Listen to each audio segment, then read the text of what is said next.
Ya estamos en otro relato y está con nosotros Andrés Seminario. Hemos dicho de quién se trata, así que no hace falta tanta introducción de mi parte. ¿Qué tal, Andrés? Qué gusto tenerte acá. ¿Cómo estás? Hola Orlando, ¿cómo vas? Muchísimas gracias por la invitación, gracias por la oportunidad de compartir las ideas con ustedes. Gracias. Andrés, una de las cosas que llama la atención es que el año 2023, que va a terminar en prácticamente 2 meses nada más ya, ha sido muy agitado por procesos electorales, procesos judiciales, un comportamiento también político de algunos actores que en el plano mediático han dejado mucho que desear y otros que han sorprendido. ¿Cómo evaluarías en el campo de la comunicación política este 2023 para avanzar después en temas muy particulares? Absolutamente atípico, como bien dice, ¿no? Desde un juicio político hasta la activación de una muerte cruzada, cosa absolutamente nueva para el Ecuador, ¿no? Pasando por, ¿qué quieres que te diga? Apagones, avancemos rápido porque si no nos cortan la luz. Exactamente, estamos grabando para que no se nos vaya la luz, así es. Con Así es. candidaturas inesperadas en el balotaje. Yo creo que todo ha sido absolutamente, como decía, y uso la palabra absolutamente porque no es que quede un resquicio de lo anterior, ¿no? Sino totalmente nuevo, ¿no? Claro. Inesperado, mucha incertidumbre, y eso no nos gusta. Por naturaleza, los seres humanos buscamos la certeza, ¿no? Y cada vez que hay incertidumbres, construimos relatos para tratar de tranquilizarnos y que nuestro cerebro no nos tenga en un estado de ansiedad. Entonces, yo esperaría llegar a diciembre con más tranquilidad, pero esto ha sido una locura. Claro. Y en medio también hay una serie de actos violentos, de masacres, etcétera, etcétera. Pero, ¿cuánta responsabilidad tiene en esto la conducción política del Estado, el señor Guillermo Lasso? Te digo esto considerando, tú lo sabes mejor que yo, que el liderazgo, la autoridad política de un mandatario, de una persona, por ejemplo, en una ciudad, marca mucho también el comportamiento de los demás actores sociales, políticos y económicos. Hay dos elementos que creo que marcan mucho cómo se va desenvolviendo el humor ciudadano. El uno es el ejemplo que viene de las autoridades, que viene del liderazgo, y separa autoridad y liderazgo porque en algunos casos el líder no necesariamente es la autoridad o la autoridad no necesariamente es un líder a quien se sigue. Primera puntualización. Entonces, como te decía, hay dos frentes. El uno es líder o liderazgo y el otro es lo que se va construyendo en términos de relatos mediáticos. Yo creo que aquí es importante definir un tema particular y es cómo percibimos las cosas y los estímulos sensoriales que recibes, ¿no? En los videos o los audios o los WhatsApps de las abuelas o los comentarios de Twitter, no simplemente nos llegan y reaccionamos a ellos, sino que en el momento en que llegan tienes además un siguiente proceso que es tu cerebro construye una predicción de qué es lo que debiera suceder. Cuando esa predicción y ese estímulo coinciden, están en equilibrio, tienen una alta probabilidad de ocurrencia, pues estás más tranquilo. Pero cuando el estímulo externo no coincide con lo que tú esperabas que suceda, se genera un conflicto en el cerebro de cada uno de nosotros. Ese conflicto tiene que ser resuelto. La resolución de ese conflicto te lleva a situaciones que te generan una suerte de ansiedad o de tranquilidad, depende cómo se resuelve el conflicto. Creo que hemos vivido mucho de eso, Ajá. Orlando, y me preocupa porque empieza a afectar, digamos que la salud mental colectiva, ¿no? Estás en un estado de ansiedad, entre otras cosas, por el tema de seguridad. Pero es que no solo la inseguridad se da en términos de delincuencia, ¿no? La inseguridad también se da en términos de estos cortes de luz. ¿A qué horas son? ¿Qué días son? A la semana pasada iban a ser 3, 4 horas. Esta semana es el 50% por las razones que sean. Nunca te dan con suficiente anticipación un horario como para que te organices tu día, organices tu trabajo. Esto genera un ambiente de incomodidad, genera un ambiente de incertidumbre que se va sumando a los siguientes ambientes que se van generando, ¿no? Claro. De inseguridad en la casa, de inseguridad en la calle. Entonces tienes una suerte de bomba emocional a punto de estallar. Pero Andrés, una de las cosas que me preocupa y quizás en el diálogo se pueden aflorar en algunas explicaciones, pero Tú conociste de cerca al señor Guillermo Lasso y en la campaña electoral de 2021 él se veía solvente o quizás los medios lo hacían ver solvente, no sé si en la gestión de gobierno era igual, pero ¿qué caracteriza a él ahora a la distancia, después de un año bastante crítico, su forma de comunicar y evidentemente también su forma de administrar? ¿Cómo lo viste de cerca? ¿Crees que efectivamente era el personaje o era más bien la imagen del personaje? Qué buena pregunta. A ver, la primera puntualización que debemos hacer es que yo sabía quién era de antes, pero yo no lo conocía, no había interactuado ni profesional ni personalmente con él antes de ser su secretario de comunicación. Fui secretario de comunicación durante 6 meses. En ese lapso tuvimos un par de impases conceptuales, porque mi concepción de la comunicación política es, primera premisa, la comunicación obedece a la política y no al revés, y la comunicación no es la política per se. Y entonces eso nos generó un par de diferencias. 6 meses después de haber trabajado con él y de haber salido, eh, si tú me preguntas qué tan cómodo fue, yo te debo contestar con honestidad que fue incómodo. Porque no llegamos a coincidir en líneas base en términos de comunicación, ¿no? Yo veo la Secretaría de Comunicación como una posición bastante técnica en términos de, ok, hay un plan que tiene un ejercicio político, que tiene una serie de líneas bases políticas que alguien debe comunicar para que la gente sepa qué se está haciendo, qué se va a hacer y opine sobre ello, ¿no? Y sobre la marcha vas construyendo juntos esa visión. Pero cuando no tienes esa ejecución política en las líneas en las que esperarías o cuando tienes un exceso de locus de control externo, ¿a qué me refiero? A decir, eh, esto es culpa del el estiaje o es culpa de, por ejemplo, lo que escuchamos en redes ayer o hoy, los apagones en parte el problema es porque, como decía el ministro Santos, la gente dejó de tener ventiladores y ahora tiene aires acondicionados. Eso genera en la mente de quien oye, eso genera un ruido, porque como yo te decía, tú generas una expectativa, una predicción de qué es lo que viene, ¿no? Que cuando alguien te dice, has pasado de tener aire acondicionado después de haber tenido ventilador, eso es bueno, Claro, porque es claro, malo. claro que sí, ¿Eh? claro que Entonces, sí, exacto. te genera un choque que construye una reputación que no es la que necesariamente en su momento esperábamos.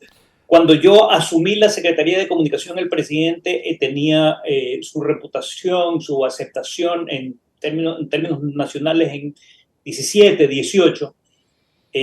Al mes estábamos en 30, Ya, 31. Eh, 2 meses después, luego de la denuncia de la posta, estábamos de vuelta en 17 y la tendencia no era positiva. Pero eso pasa, Orlando, porque debes entender que es la suma de varias cosas, ¿no? Sí, es la suma del personaje, el vocero, pero ya. también es la suma de las demás acciones que hacen las demás personas que conforman lo que se entiende como gobierno. Pero tú acabas Eh, de mencionar algo que es muy importante, Andrés, y tiene que ver mucho con el sentido de la política. Es decir, la comunicación está por delante de la política, sino la comunicación responde y además tiene que reflejar la política. Entonces yes. teníamos un personaje muy poco político o con mucha incapacidad, para decirlo más frontalmente, de hacer la política parte de su gestión, parte de su identidad política también. Yo creo que había un divorcio entre la comunicación y la política, Ya, efectivamente. No quisiera atribuírselo al personaje, sino a cómo se estableció la forma de hacer gobierno en esos momentos. mm, Eh, pero efectivamente, sí, como dices, la comunicación obedece a la política. Si no tienes política, lo que comuniques no tiene sustento, ¿no? claro, Eh, claro. y eso quizás puedas resolverlo con 1 o 2 spots para 1 o 2 semanas, pero luego, si es un continuo, no hay creatividad que logre resolver el que no tengas un buen contenido. Como te decía hace un rato, es la suma de varias variables. Una de ellas es el personaje, pero otra es el contenido que le ponen a ese personaje, y otra es un poco el patos del que hablaba Aristóteles en Ars Retórica, ¿no? La emoción que se genera. Y tú puedes generar emociones positivas y emociones negativas. De hecho, generas emociones positivas y emociones negativas. Cuando las emociones negativas empiezan a ser por mucho más que las positivas, tienes un problema, y no es un problema de comunicación, es un problema de gestión, es un problema de persona, no es un problema de comunicación. Pero Cosa uno. también puede pasar, Andrés, que algunos factores, voy a decirlo esto muy así suavemente, algunos factores externos al gobierno también afectaron y otros de orden interno. Por ejemplo, tú criticaste el rol que jugaba el señor Correa en principio, ahora mucha gente se queja del señor Corral, pero también el otro factor que estaba en juego, pero que no se discutía, el rol que jugaba el señor Danilo Carrera, que después cuando aparece el famoso caso Padrino, el gran Padrino, se nota que hay algo ahí que estaba perturbando o que estaba afectando. ¿Hasta dónde estos factores, digo entre comillas, externos, porque son parte de la lógica política, y los otros de orden más interno de la gestión administrativa del Estado, afectaron y siguen afectando la gestión de lo que queda ya del gobierno del señor Lazo? Afectan porque nadie es una isla, ni siquiera el presidente, ¿no? Pero definitivamente afectan para bien o afectan para mal, ¿no?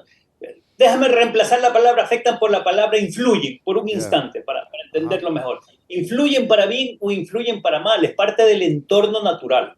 Punto de orden. Yo al señor Carrera solo lo vi en 6 meses de gestión, una vez junto al presidente, que fue cuando fuimos a Washington, Ajá. y Danilo Carrera lo acompañó como acompañaron otros 16 o 17 empresarios al presidente en esa comitiva. Había una comitiva de empresarios porque hubo una parte de la agenda que tenía que ver con empresarios. Pero nunca lo vi en Carondelet, ¿no? Ya. Ahora bien, que haya estado o no haya estado en Carondelet no significa que la cercanía familiar no influya de alguna manera en el ruido externo, ¿no? Ujú. Porque, como te decía, es parte de la construcción de la persona, ¿no? Entonces, su esposa, sus hijos, sus colaboradores anteriores, sus colaboradores actuales, y ahí creo que debemos además hacer una puntualización particular, Orlando. Eh, no hubo, en los 6 meses en los que estuve, no hubo vocero, por ejemplo, Claro. excepto el presidente. Entonces, las cosas buenas y las cosas malas las anunciaba él. Luego, la responsabilidad que la gente percibía se limitaba a ser del presidente. Las cosas buenas y las malas eran responsabilidad del presidente. Eso es un riesgo muy importante, considerando que no siempre te salen las cosas bien, considerando que a veces tienes problemas por las razones que sean, tienes problemas vinculados a la gestión de terceras personas, y los voceros deben funcionar como una suerte de filtro o de fusible que te ayudan a mantener la imagen de alguien en una situación más positiva, que lamentablemente no sucedió así. Entonces, claro, era muy vulnerable a Ya. cualquier tipo de afectación producto de la percepción de estos factores externos de los que estás hablando. Claro. Pero, a ver, si esas son las razones, ¿de qué manera te afrontaste, enfrentaste y afrontaste, más bien sería la palabra adecuada, el cargo en sí mismo? Porque no era en un momento muy especial, no era el momento de la alta popularidad. ¿Crees que efectivamente ese diálogo no se sintonizó? Porque también yo he vivido estas circunstancias de la relación con las autoridades y a veces uno sí sabe que no encuentra esa empatía, que siente que algún ruido hay y uno decide mejor retirarse. O por el contrario, a mí me ha pasado también que hay personajes que se empatan inmediatamente, que se sintoniza, que hay una consecuencia mutua sobre las cosas que hay que afrontar. ¿De qué manera eso en tu parte más personal, más subjetiva, decidió, por ejemplo, la salida también? Bueno, cuando el presidente de la República dice, sí, aunque sea sin mencionarte, que el único problema que tiene su gobierno es la comunicación, pues en televisión abierta en horario triple A, era momento de retirarme, simplemente, por ya sobraba cualquier explicación y razón. Y esto, como anécdota, creo que no lo he comentado en ningún medio, pero al día siguiente de esa entrevista, que fue en Ecuavisa a las 9 de la noche de un domingo, el día lunes a las 8:30 de la mañana, 8:15 de la mañana, me recibe el presidente en su casa. ¿Ya? en su casa en Guayaquil había una agenda que cumplir, teníamos un par de reuniones marcadas. Yo decido llegar un poco más temprano y le digo, presidente, muchas gracias por la oportunidad, pero hasta aquí nomás. Yo renuncio a la posición de secretario de comunicación, le agradezco la oportunidad de servir a los ecuatorianos y no me dice nada, me acerco a despedirme y me dice, Andrés, debes entender que está en juego mi reputación. Y yo le dije, pero lo entiendo tan bien, presidente, que mi reputación depende de su reputación. La diferencia está en que cuando usted termine de ser presidente, pues usted tiene un patrimonio que puede vivir y yo no, yo vivo de esto. Claro, es una gran diferencia, además, sí, así es. Exactamente. Y quedó ahí. Ya no Hoy se volvieron a ver. es una anécdota. Lo importante es que hubo un aprendizaje de mi parte. Estoy escribiendo un libro al respecto, que Ya. esperaría esté en los próximos meses, en donde un poco lo que hago es utilizar los buenos y malos momentos para explicar, para tratar de explicar qué es buena comunicación y qué no es buena comunicación. Yo creo que se aprende mucho de los errores. Y evidentemente no soy perfecto, cometí algunos, ¿no? Ya. Uno de ellos es el no haberme puesto muy firme e impedir la cadena nacional sobre la reputación el mismo día en que hubo el hombre con el chaleco de explosivos en Guayaquil. ¿No? Digamos que fue una desconexión con la preocupación de los ecuatorianos en esos momentos y más bien salimos desde en ese entonces y cada vez que lo hemos conversado con periodistas, he asumido esa responsabilidad.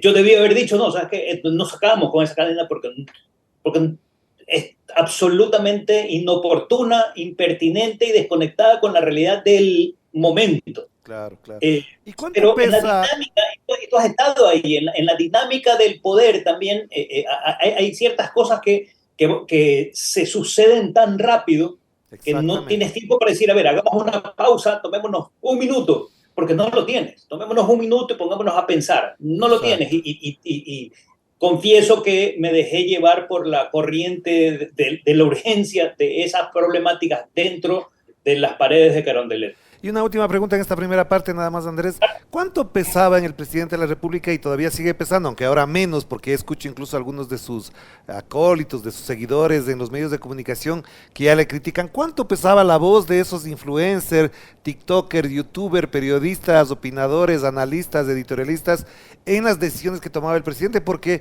algunas pudieron haber resuelto problemas de orden muy estructural, como por ejemplo el acuerdo legislativo con el Partido Social Cristiano y con la Revolución Ciudadana, pero saltaron los Pelagatos, Carlos Vera y otros más, decir que con la mafia no se pacta, y ya sabemos dónde terminó eso. Mira, es una muy buena pregunta y no puedo responder fuera del periodo en el que estuve de cerca, en donde de alguna manera estaba involucrado con las decisiones que se tomaban desde el punto de vista de comunicación, ¿no? Yo creo que sí eran importantes porque los relatos construían o destruían un personaje, un estilo. Yo creo que sí eran importantes. Yo creo que sí tenían un nivel de influencia que llevaba a tomar, al menos a poner sobre la mesa la discusión de, a ver, lo que dice Orlando Pérez, ¿debemos considerarlo o no debemos considerarlo? Que en otras circunstancias y otros presidentes simplemente dirían, claro, no, así es. Nuestro plan es este, ¿no? Nuestro plan es este, vamos por acá, amén de lo que digan los demás. Entonces sí, debo reconocer que más de un comentario nos llevó a plantearnos la inquietud de, a ver, ¿tendrá o no tendrá razón hacer lo que está sugiriendo este grupo de personas? Hagamos la pausa, Andrés, para volver sobre lo que implica este momento político, coyuntural. La campaña electoral todavía está ferviente, se siente todavía, pero no creo que ha habido todavía una evaluación real del modelo, del típico, además, planteamiento de comunicación, no en los candidatos solamente, sino en la ciudadanía. Vamos a la pausa y volvemos enseguida con Andrés Seminario.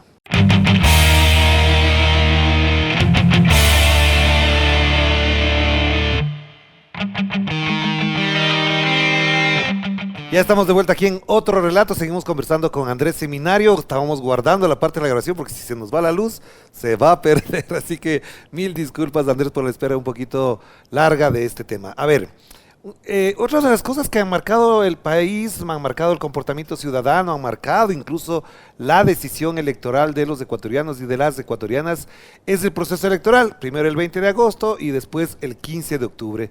¿Cómo valoras? ¿Cómo incluso aprecias desde tu mirada de comunicación política, desde tu mirada de publicista, el que gane un candidato, gane la presidencia casi sin comunicar? ¿Cómo miras este aspecto? Yo creo que debemos analizar el triunfo de ese candidato en términos de qué está pasando con los electores. Ya, Porque luego esos electores son los ciudadanos de un gobierno. ¿M? Y ahí creo que la primera gran puntualización que hay que hacer es que, y esto lo hemos descubierto además a través de un estudio que hizo en algún momento Eduardo Reynoso sobre los motivos subconscientes de los ecuatorianos. ya, Y yo te decía que por naturaleza no nos gusta la incertidumbre a los seres humanos, ¿no? ajá, El conflicto te genera incertidumbre. Y si hay algo particularmente interesante en los ecuatorianos es que la mayoría de los ecuatorianos, o sea, tienes bemoles de acuerdo a nivel socioeconómico o costa-sierra, pero son muy pequeños. La mayoría de los ecuatorianos somos por naturaleza eh, personas tranquilas, que no nos gusta el conflicto, que no nos gusta que nos saquen de las zonas de confort, y las elecciones nos sacaron totalmente de la zona de confort, ¿verdad? ya, Entonces creo que uno de los elementos importantes es entender si la confrontación sigue siendo una variable válida, y ahí mi respuesta a priorística es no. No cuando confrontas entre personas, es decir, esto de decir es culpa de X, Y, Z o de Correa, eso no va más, a la gente no le interesa porque no es importante. Lo importante es poder identificar cuáles son los problemas y resolverlos. No importa si fue Juana o Francisca o Miguel o Javier, no va por ahí, va por, ya. tenemos un problema de inseguridad, trabajemos en seguridad, ¿no? Pero también es cierto que en esta perspectiva, lo que yo no digo que efectivamente se tenga que confrontar, pero la primera parte de una decisión trascendental como es la de elegir un presidente es conocer a quién va a conocer, a quién va a conducir los destinos de la nación. Pero no sé si pesa o favorece el que este candidato, ahora presidente electo, no ha dado entrevistas, no hace discursos de tarima, no hace discursos incluso formales de cuál es su pensamiento, su visión del mundo, su ideología, sus necesidades, sus incluso particularidades en cuanto a la personalidad. ¿Esto cómo se explica? Parecería que es la antipolítica o la anticomunicación. Y como no hace discursos y como no hace apariciones públicas y como no da entrevistas, no confronta. Ujú, que también, ajá, también. No, ahí creo que tenemos que entender una segunda variable importante, Orlando, y es que, como decía un historiador británico, Neil Ferguson, Ajá, hemos pasado de la democracia a la emocracia, le borramos la D. sí. Eh, Todo es muy emocional, ¿no? Y la acción o la omisión te genera una emoción. Ujú, Al final del día, no hacer nada es hacer algo, ¿no? ya, En este caso es no confrontar. Entonces, te decía, sí, tenemos que entender quién es el personaje, sí, pero también tenemos que entender, creo yo, que los ecuatorianos están cambiando hacia un modelo de expectativa, de menos confrontación, de cosas más nuevas, y donde lo joven se ha vuelto Jacobo García diría esto es un clivaje, ¿no? Nuevo viejo, un nuevo clivaje en Ecuador. Y yo exactamente, estoy de acuerdo, creo que exacto. debemos entender ello. Entonces, esta ausencia en medios como que es una demostración de que efectivamente es diferente el personaje y está alineado o hace clic de alguna manera con las expectativas de las personas, ¿no? Pero también es cierto que después de ganar las elecciones, lo que la gente esperaría de quien ya es el presidente electo es que nos diga qué va a hacer. Por ejemplo, se ha criticado en los últimos días que después de haber ganado las elecciones continúan los problemas, hay incluso problemas más agudos, como por ejemplo el de los apagones, y no hay un pronunciamiento de parte del presidente. ¿Esto también se enlaza, encaja en esa lógica, o ya es necesario saber qué quiere hacer el presidente? Coincido contigo en la preocupación que no hayamos escuchado hasta ahora ningún pronunciamiento vinculado a algo como los apagones que nos está afectando a todos, ¿no? Porque en campaña, como cuando yo te decía que no confrontaba, efectivamente no confrontaba contra personas, pero sí confrontó contra problemáticas. Sí. Y acá es una problemática, por sobre todo es una problemática, más allá de si es ineficiencia o si es culpa de gobiernos anteriores o es culpa de que ahora tenemos tanto bienestar que encendemos más la luz. Claro. Hay un problema que hay que resolver. Ajá. Hay un problema que hay que resolver, hay un problema que es evidente y que hay que manifestarse al respecto, porque eso es lo que tú esperarías de un líder, ¿no? Ajá. Al menos que digan, señores, resuelvan. Porque, por ejemplo, yo digo, si voy a comprar una cosa que no es tan comparable, pero solamente para graficar, es como que si le viéramos al señor Subeldía en el partido de la final, calladito todo el partido, cuando él lo que necesitan los jugadores es atención, es provocación, estimulación. En este caso el país necesita saber hasta dónde va a llegar con un presidente que tiene que resolver problemas urgentes. Y el tema de los apagones quizás digamos es coyuntural, pero hay temas como la inseguridad, hay problemas como la economía. El señor Lazo acaba de mencionar, a decir que parte de la explicación de los apagones es que es el crecimiento económico, que ya me lo mencionamos a propósito de los aires acondicionados con los ventiladores. Por ejemplo, esos temas creo que necesitan una explicación. Y ahí la otra pregunta, enlazada directamente, es, ¿va a necesitar un vocero el señor Noboa? ¿Crees que efectivamente su poca capacidad de comunicar, de tarimar, de hacer tarimas, etcétera, le está obligando a tener un buen vocero? Dos preguntas. Vamos por la primera.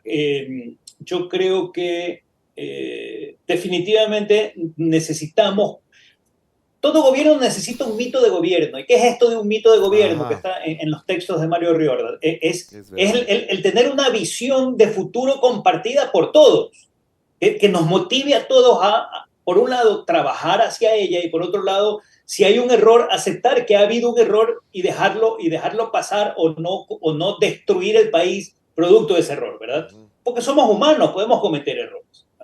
Dicho eso, ¿hace falta esa visión para inspirar hacia el futuro? Sí, porque si no vamos a seguir clavados en este presente que es terrible. Ujú, de acuerdo. Primera Ajá. parte de la pregunta, Orlando. La segunda, yo coincido en la necesidad de tener un vocero por varias razones.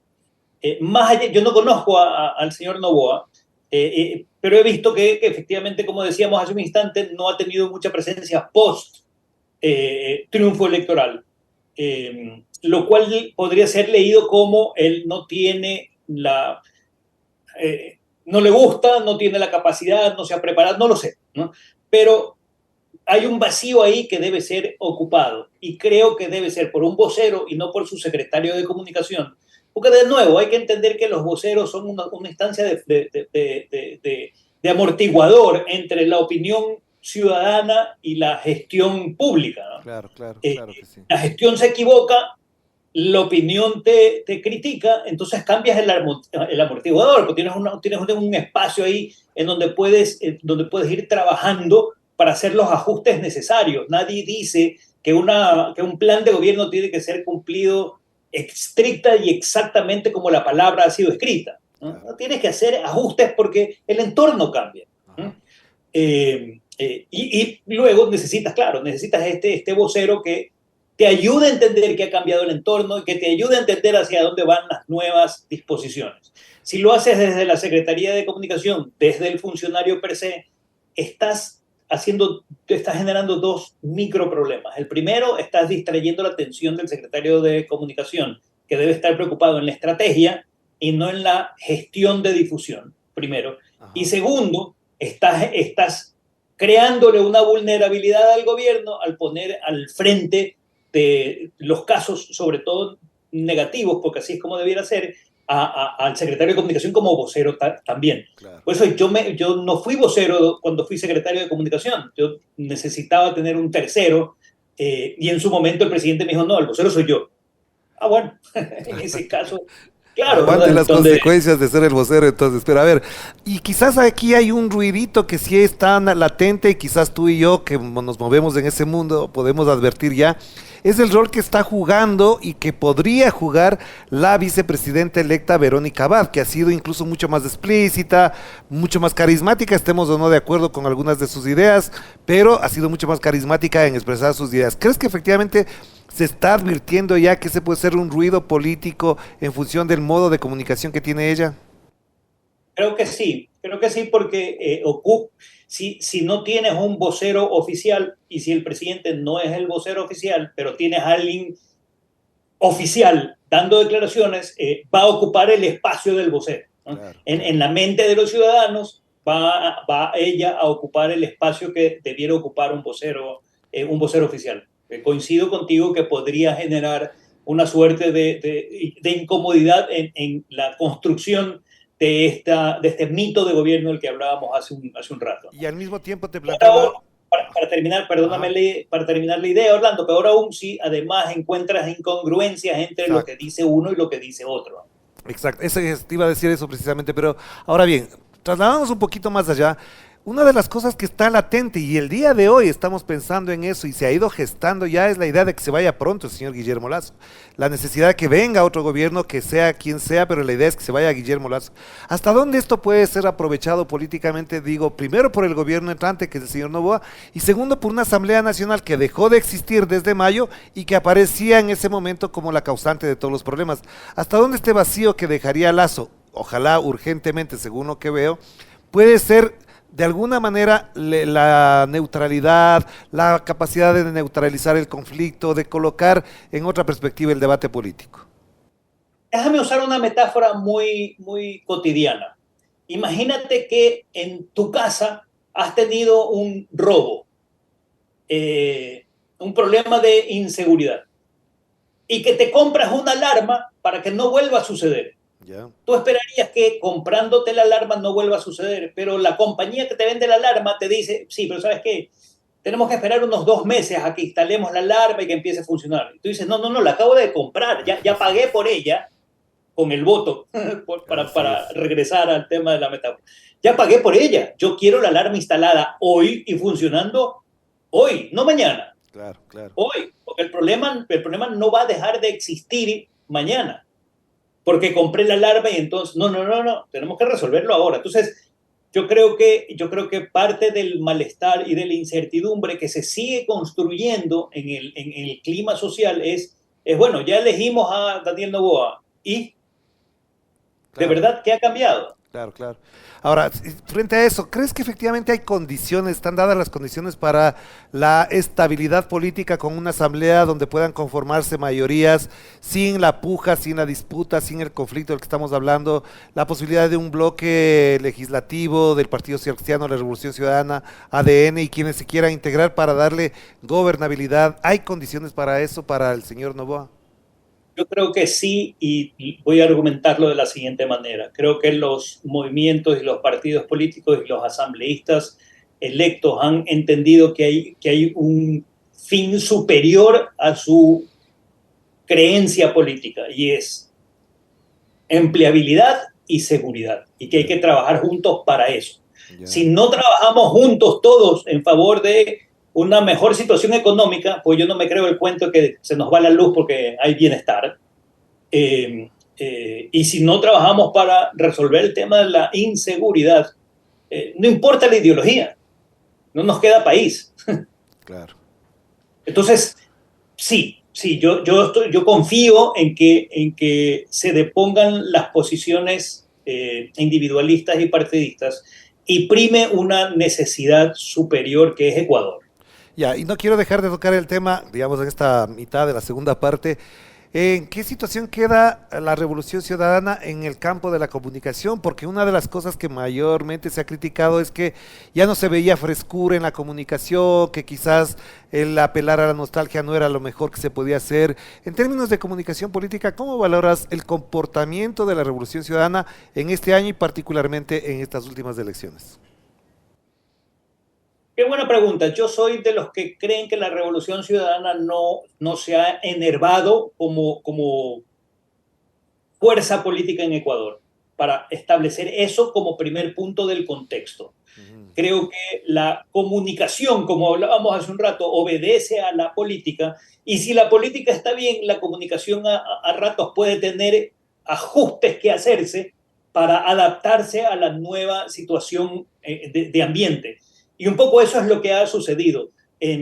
Yo lo que veo como debilidad de la campaña de Luisa, por ejemplo, ella fue mucho más confrontativa, y ya habíamos establecido, Ujú. Orlando, Claro. que la gente está cansada de la confrontación, o al menos de la confrontación personal. Y a veces ni siquiera fue la campaña de ella o su equipo de campaña directo, sino que eran, digamos que partidarios que asumían una postura un poco más radical que la de la propia candidatura, Ajá. que le hizo un poco de daño, ¿no? Estos factores externos de los que hablábamos hace un rato, de si influyen o no influyen, es que influyen, necesariamente influyen, porque cuando tú ves la puesta en escena, no discriminas de, esto es campaña, esto es un externo que piensa que está ayudando, no, tú crees Ajá. que todo es campaña, ¿no? Claro. Porque simplificamos las cosas en buenos y en malos.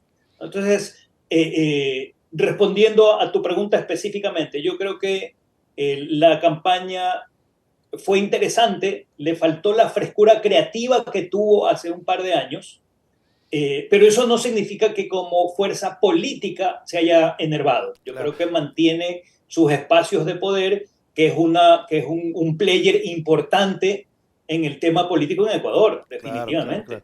Pero ahí te Y pregunto una seguirá cosa, porque... haciéndolo, ¿eh? Ajá. Seguirá haciéndolo.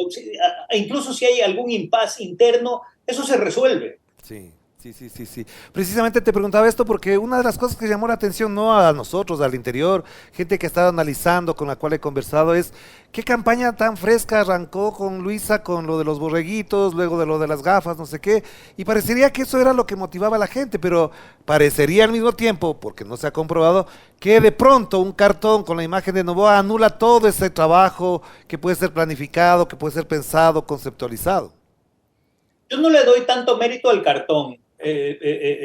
Creo que sí, fue una movida muy inteligente, una movida de marketing muy inteligente, pero de nuevo, yo no creo que los ecuatorianos votan por un cartón o por unas gafas, ¿no? Es la suma de todas las variables. Y en ese Ajá. sentido, como te decía, creo que el exceso de confrontación como concepto general, por un lado, y por otro lado, hubo dos momentos de la candidata en campaña, y en el uno estaba muy supeditada a la nostalgia del gobierno de Rafael Correa.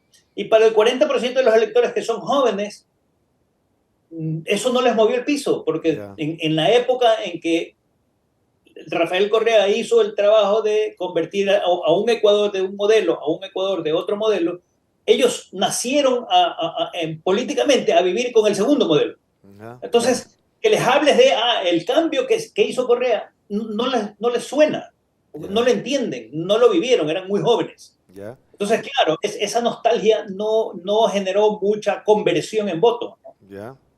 Y la, Ahí, me, ahí- ahí me faltó, dijiste. faltó ese pequeño detalle. Y una tercera variable que me Exacto. parece importante Ajá. es, Ecuador sigue siendo un país tradicional, en términos de cómo ve a la familia y el hogar.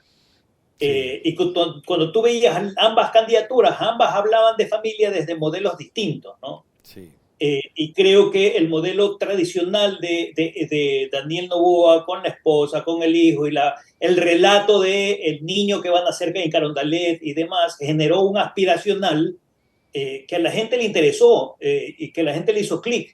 Yo no quiero, más allá de si es fatuo, si es superficial o no, yo creo que hay que entender a las personas por cómo las cosas las motivan o no. Y ese relato creo que funcionó bastante bien. Claro, además somos una sociedad conservadora, no digo que del todo tradicional en términos clásicos. De hecho, una de las cosas que en la conversación digital se pudo demostrar, y Alondra Enríquez, que ha manejado estas herramientas para conocer la conversación digital, dice que la palabra más usada en los últimos tiempos en la conversación digital, quizás en un 30%, es Dios, y la segunda es patria. Y eso Mira, efectivamente mueve muchas cosas que desde la subjetividad del elector están planteadas ahí. Pero yo quisiera llegar entonces a esta... Sí, dime nomás, sí. mira qué interesante lo que acabas de decir, que eso abunda al concepto de construir algo superior, ¿no? Dios y patria son conceptos excelsos. Claro, claro, Más claro que allá de sí. tus creencias religiosas, más allá de tu patriotismo, son conceptos que superseden tu posición como ciudadano elector. Ujú. Es ese mito que quieres construir en el cual todos podemos estar de acuerdo o no, pero no lo vamos a cuestionar porque está por sobre nosotros. Entonces, Claro. cuando entiendes que debes tener esas construcciones, puedes generar clics más que luego se convierten en votos. Perdona Claro. que te interrumpí, No, pero me no, sí, parece sí, de importante. acuerdo, perfectamente. Ojalá estuviésemos frente a frente y conversaríamos más dinámicamente. El Zoom no siempre ayuda para conversar así, pero un elemento que sí es clave, esto que mencionabas de la candidata Luisa González, pero por otro lado, un factor que parecería o parecía en su momento muy detonante, un detonador muy interesante, era que era mujer, joven, Montuvia, Manaba, es decir, una cosa que podía haber generado gran expectativa entre los militantes de la Revolución Ciudadana para retomar el poder. ¿Crees que efectivamente a esa construcción le faltó algo, y si ese algo está atado a alguna parte, cuál sería?